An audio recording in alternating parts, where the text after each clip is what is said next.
Hey, good afternoon to you. It's 407 here, News Talk 105.9 WMAL, where we are making sense of the news. Coming up on the program this hour, Larry O'Connor will be with us, host of O'Connor and Company right here on WMAL. He's joining me at 4:30. 5 o'clock, Nikki Neely from Parents Defending Education stops by talking about Linda McMahon's confirmation hearing today to become the next Secretary of Education. There were crazy lefties in attendance. Surprise, surprise. And then Gabriella Hoffman will be with us at 5:30. We'll talk about how you, too, can secure some backyard chickens, but the government's trying to stop you from doing that.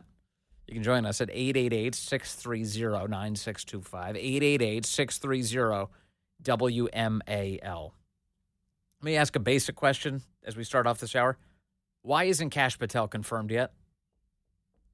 Why not?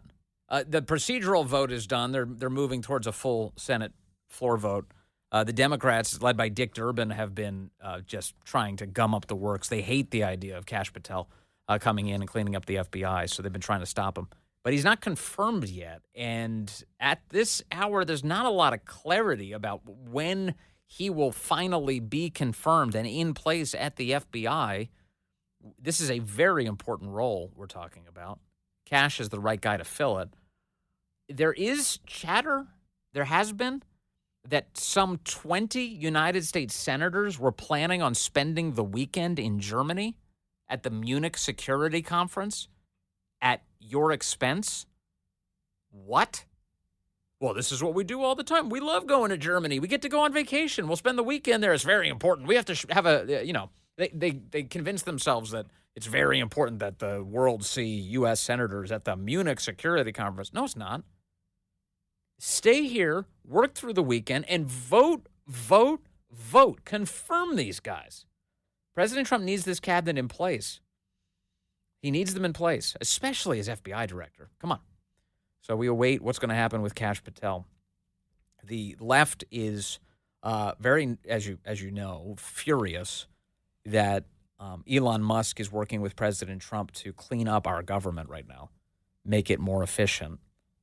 And in their fury, they're telling a whole bunch of lies about what Elon and Doge are up to. So let me take you to last night. The rare, we almost never play Rachel Maddow clips, but here's a Rachel Maddow clip. Rachel goes on her MSNBC program, which, if I remember correctly, she was only doing the show once a week. And then she's now doing the first 100 days of the Trump's presidency every night. And she's making, what does she make at MSNBC? I think she makes like $30 million to barely work. But she's really putting in the time right now.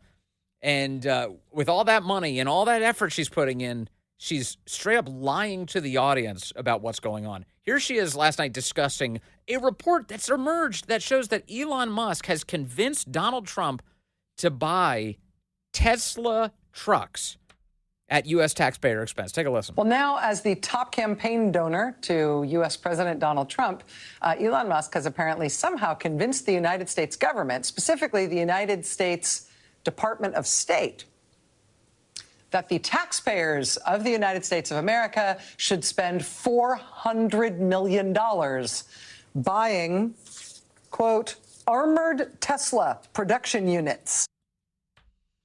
Now, listen, of course, the heavy, pregnant implication in there, which is like, oh, how did this happen? How did this happen? Oh, maybe it's because he owns Trump, and therefore Trump is opening up the checkbook and giving Elon everything. Yeah, Elon's doing this to get rich, says Rachel Maddow.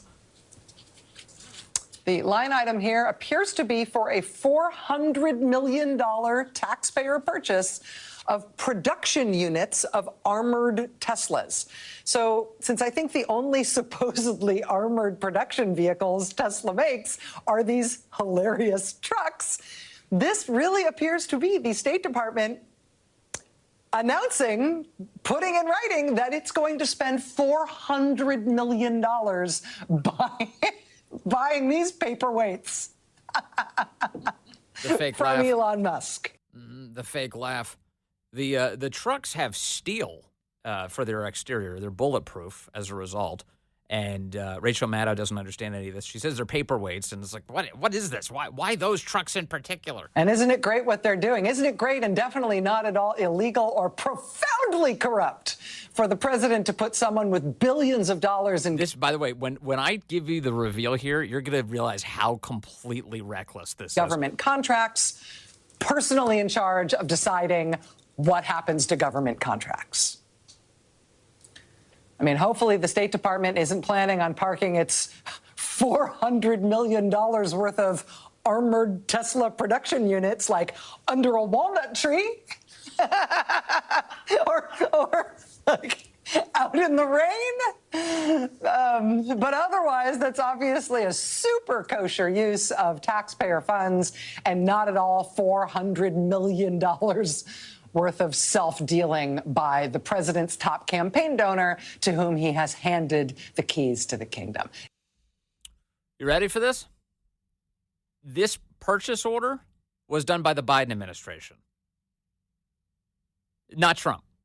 It had nothing to do with Trump. In fact, let me take you through the way this is developed. NPR ran a report overnight. Trump administration set to purchase $400 million worth of armored Teslas. Oh, do tell. That's interesting. The Trump administration is expected to purchase $400 million worth of armored Tesla vehicles, according to a new State Department document detailing procurement for fiscal year 2025. Tesla chief executive Elon Musk is a top White House official who has been leading DOGE, a unit focused on shrinking the federal workforce and ferreting out corruption. The document does not specify what Tesla vehicles will be purchased by U.S. officials, but Musk's Cybertruck, with its militaristic design and stainless steel exterior, could be an option. After reports circulated Wednesday night of the State Department's intent to purchase Tesla vehicles, the document was edited at 9:12 p.m. and now says the federal contract is for $400 million worth of, quote, armored electric vehicles. But the word Tesla was removed. Oh, it's a cover-up. You see what's happening? The Trump administration is covering it up. Responding to a segment about the $400 million contract, Musk wrote on X on Wednesday night, "Hey, Maddow, why the lie? Why the lie?" The State Department and Musk did not return requests for comment. All right, that was the original piece. Now, the piece has been updated. It's got a brand new headline on it. It went from Trump administration set to purchase $400 million worth of armored Teslas to Trump administration says it has no plans to fulfill $400 million armored Tesla contract. Additionally, the updated piece reveals that the contract started in the Biden administration, that it had nothing to do with Trump. And in fact, that, quote, Tesla was the only company to even express interest in the State Department's request at the time. Well, that makes sense, given that they're the only company that really mass produces a vehicle like this that can literally stop a bullet with its steel sides. And so you are watching. Normally what has happened in the past is we get a couple of weeks, sometimes maybe months, maybe full-blown impeachments of a conspiracy theory which dies a slow death as we begin learning all the contours of it, right? It's like we learn a little bit more, we learn a little bit more, we learn a little bit more, and eventually the whole thing is dead and buried completely. But it takes a lot of effort. How quickly are these stories dying now?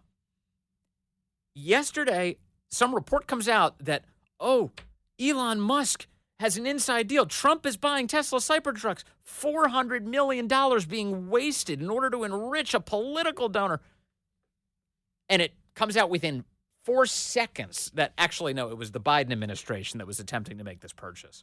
And it's Trump who's canceling it. Yeah, that's super corrupt. Very, very corrupt. Amazing. Wait until they find out, who's putting all these rockets up into the air. Wait until that's what a corrupt deal. Oh, yeah, the guy who makes the best rockets is the one that NASA's been working with. And then they're going to blame Trump for that arrangement.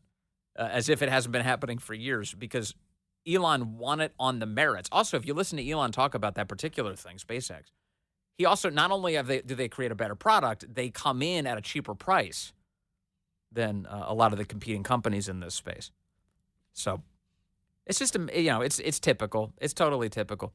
Now, when it comes to Elon Musk and Doge, there are some Democrats who think that their own party is being very stupid when it comes to their nonstop attacks on Doge. Nonstop. In fact, Dean Phillips, you remember him? He's the guy who tried to run for president. Now he's a former Democrat congressman. But he tried to run for president in a primary that he wasn't allowed to have against Joe Biden because he saw the writing on the wall. He's like, Biden, this guy can't be president again. We need an alternative. I am going to run. And he was excoriated by the left for this. But he was totally right, of course, that Biden had no chance of prevailing in another presidential contest. Dean Phillips was on CNN last night, and he said something out loud that I don't think almost any other Democrat is saying on CNN, which is, has anyone considered that maybe instead of trying to beat Doge, we should join Doge? Unfortunately, Democrats are only focused on one thing right now, Mr. Musk. The fact of the matter, he's quite popular. He has the largest platform in human history, which is, of course, Twitter/X. And I think we're missing the boat as Democrats. And all I'm saying is that sometimes it's better to join them and actually play a role in how the strategy works rather than so pathetically, frankly, try to combat something that clearly is a steamroller, and Democrats are being steamrolled. And I'm deeply concerned about that. Yes, Musk is not elected. He has no accountability other than Donald Trump, and that's a frightening combination. That's a stupid critique. Every single member of the government underneath President Trump and Vice President Vance in the executive branch are not elected. They're appointed or they're hired. This is a ridiculous critique that Dean Phillips is wielding, and an otherwise excellent breakdown of how the left is being so very dumb. And I don't want to cross my fingers. I think Democrats should join the club and then have more credibility to actually raise the alarm about constitutional issues. Right now, it's the boy who cried wolf. Yeah, join the club. Stop screeching.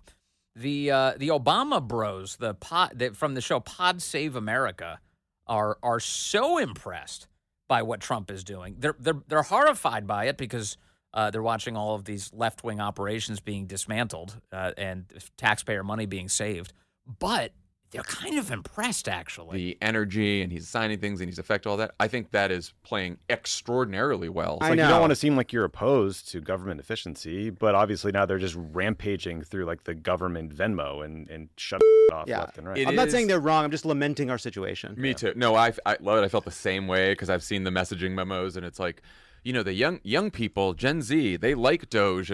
I've seen the messaging memos. I've seen the message. They're sending all these messaging memos out. In case you're wondering, does the Democrat Party attempt to control the way the media talk about everything? Same way, because I've seen the messaging memos, and it's like, the young people, Gen Z, they like Doge and what Elon's doing because, they see government as sclerotic and inefficient, and they like the move fast and break things ethos, and they want to get stuff done, and they like the results. And it's like, yes, of course, we all want that. We all know that government is slow. We all know that government can be inefficient. We all know that the bureaucracy can be bloated. We all work in the White House. We tried to reorganize the government. We tried to find efficiency. It's hard to do. And honestly, some of this is pretty annoying because it's some of the stuff we should have done. Right, yeah. You could do some of this. Oh, I can't love that more. That's so funny. And maybe there are lefties who thought, maybe the government should be more efficient. But it was usually, if they're talking about that, what they mean is in the service of their lefty goals, not for improving your life. And, one of the obvious things, the reason the Democrats are screeching so loudly, and maybe Dean Phillips doesn't detect this. Maybe the Pod Save America bros don't detect this. A lot of these Democrats are screeching because the gravy train is coming to an end. The money that they've been stealing from you to enrich their own circle is going away. That's why you're seeing this panic that is completely, it's completely out of line with what's actually happening. Like, who could really grieve over the fact that we're getting rid of transgender comic book expenditures in Peru? Like, nobody would be against purging that expense unless you were benefiting from it. And so they act like they're defending we're defending the American people here. These are really important things.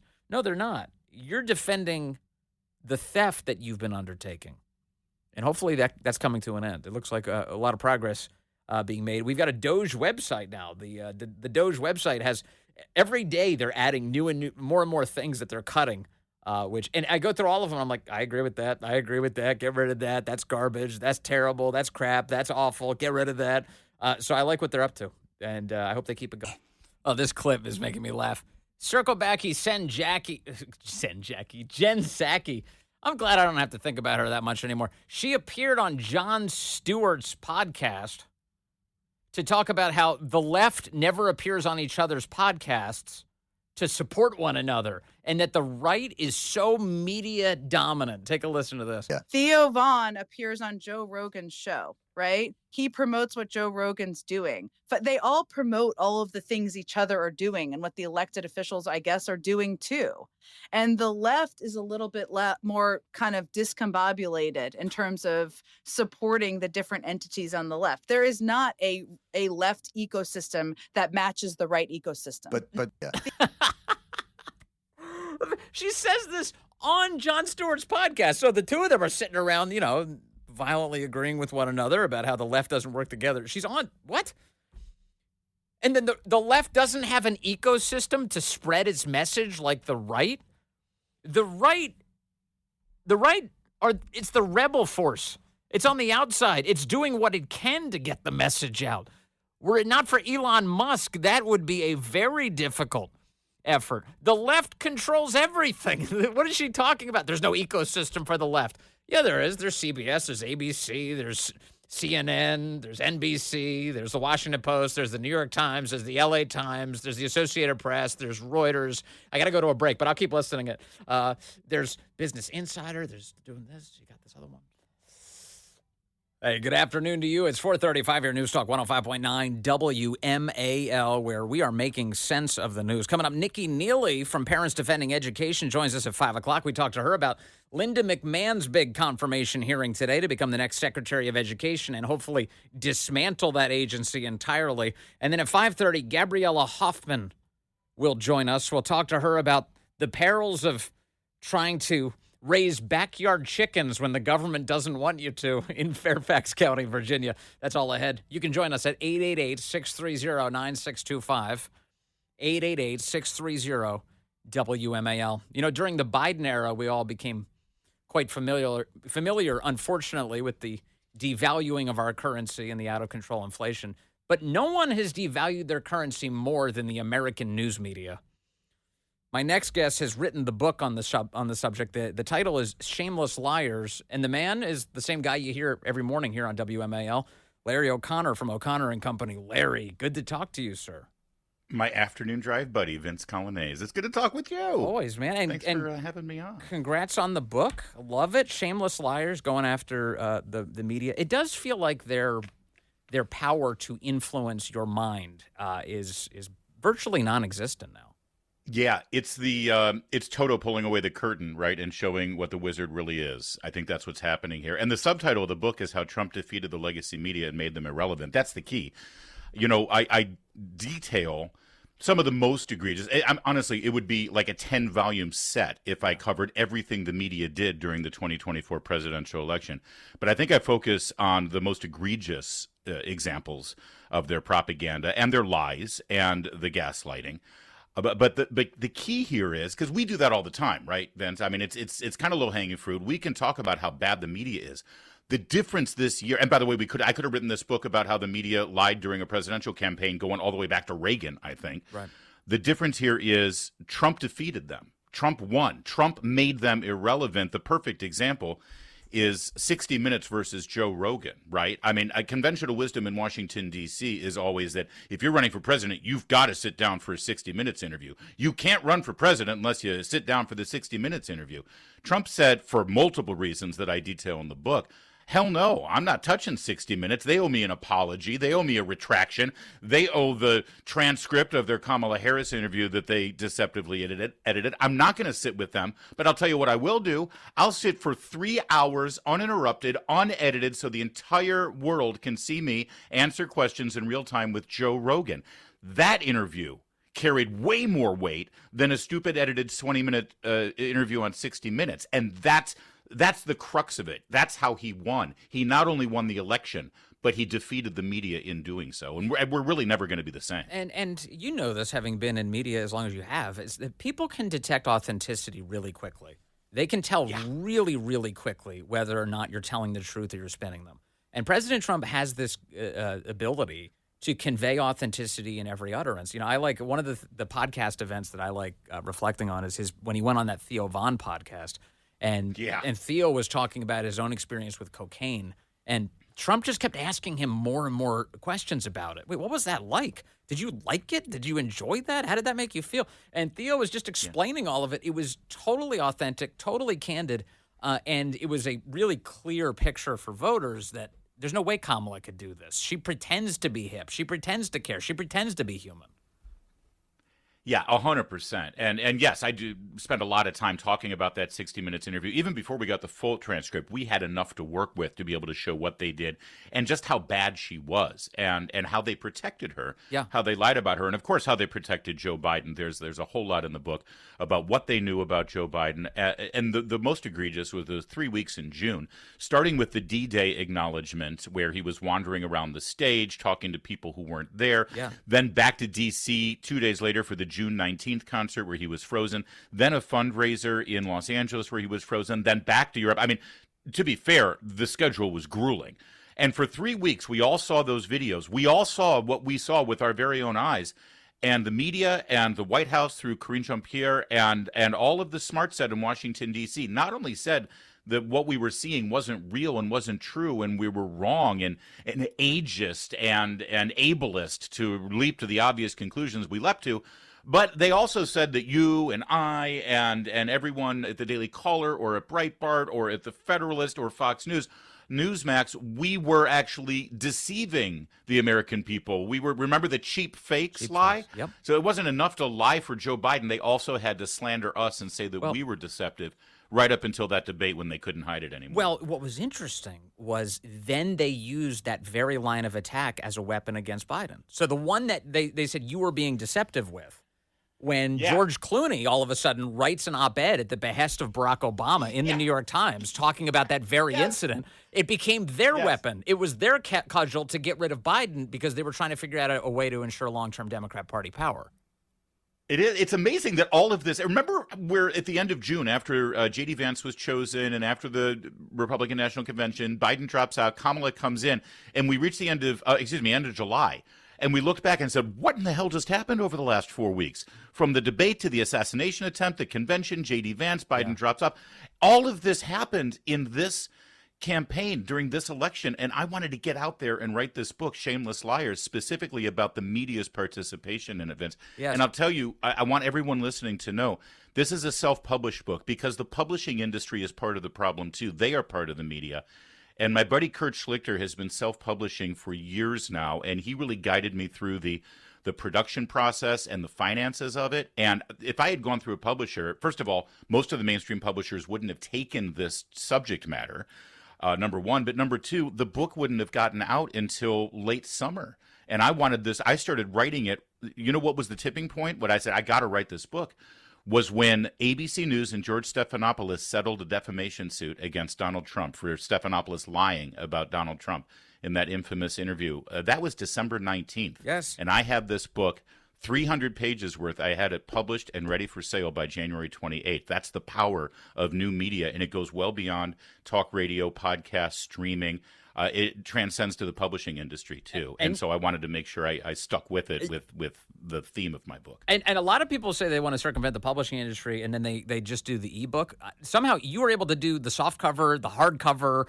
You've got the whole deal. And speaking of George Stephanopoulos, that elfin ABC anchor is depicted right on the front of your book. It is a great cartoon of him running in terror from President Trump raising his fist in victory after that awful shooting in Butler, Pennsylvania. And it really is amazing. You mentioned the role. Go ahead. I'm sorry. Oh, I have to say, I've been telling people they should buy the book just for the artwork. It's original artwork. It's not AI. And Donald Trump is depicted as a superhero here because it was it really was out of Marvel Comics with these villains, these cowardly villains, Joe and Mika and George Stephanopoulos fleeing in terror. because he won. He defeated them. So yeah, I love the artwork. So you mentioned, obviously, you got President Trump on the cover. You mentioned a moment ago that it was thanks to his efforts that we've put the media in the place that they deserve to be in broadly. Yeah. But also, there's a lot of people that have been fighting for this through the years, other than President Trump as well. You reflect, I understand, in the book on Andrew Breitbart's role in motivating much of the conservative media. Can you talk about that, the role that has played in helping to sort of, open people's eyes to the world that they live in? Gladly. The book is dedicated to Andrew Breitbart. It's the only person I could dedicate my first book to, other than Meredith, that she would allow me back into the bedroom afterwards. But she agreed that Andrew should get the dedication. What we really saw this year with the ultimate defeat of the media, and a lot of this also has to do with Elon Musk and his championing free speech on social media and taking over Twitter and making it the X platform. Much of this was because of Andrew Breitbart. It really wouldn't have happened without him. I've been wanting to write a memoir of my time with Andrew, and I've tried to start doing it multiple times, and there's something about it that couldn't get me past the first chapter or two.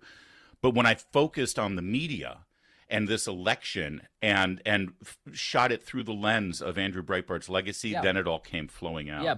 You know something? I think he would prefer that. I think that's a better tribute to him, which is literally carrying considering on. some of the stories I've got about him, he probably would actually. No, but I mean it. I mean, carrying on the work that he set out to do. So, he released his book, Righteous Indignation, back in 2011. And I remember it really fondly because at the Daily Caller, we hosted the party for Andrew. Yeah. And that book was designed to talk about all of the ways to take on these people we all now acknowledge as our enemies head on. And it was really about, a lot of it was about going after the news media and how deceptive they were and the role that they played in sort of wielding mind control over the country in order to aid and abet the worst possible people. In what you've done with this book is carry on that tradition. I think that's a fine tribute. Well, I appreciate that so much, and don't make me cry, because I always do when I think of Andrew.